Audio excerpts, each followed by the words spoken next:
Hi, this is our video of our first orthographic projection. Now we've drawn this same cube two different ways. We've drawn it as an isometric. We start with a what? Oh, that's right, a Y.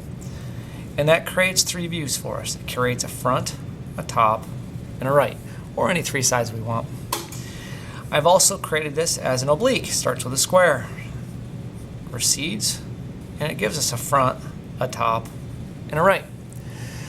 This technique, orthographic projection, does the same thing, except we only draw the faces that we see.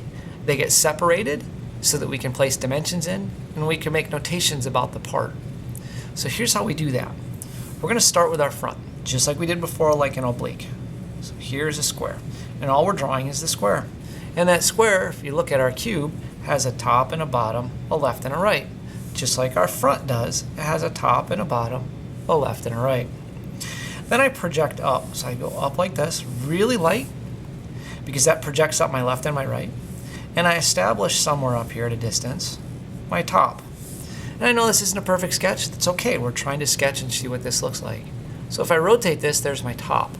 So again, if this is my front, it has a top, a bottom, a left, and a right. I take that top, I use that as a hinge point, and I go hinge. I'm just hinging on that point. Now my top has a front, a back, a left, and a right, because this was the front, which makes this the back. So front, back, left, and right. And we got our left and right by projecting up. We got our front and our back by measuring. So now I've got a front and a top.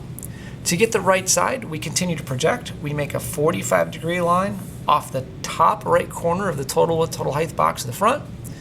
We project that over and down. So notice I project the front, over, and down to create the front of the right side. I do the same thing with the back, over and down. That creates the back of the right side. To get the height of the right side, I project the front over. It gives me the top of the front. I project the bottom of the front over. It gives me the bottom of the front. So here is my right side. So never do we have to dimension this.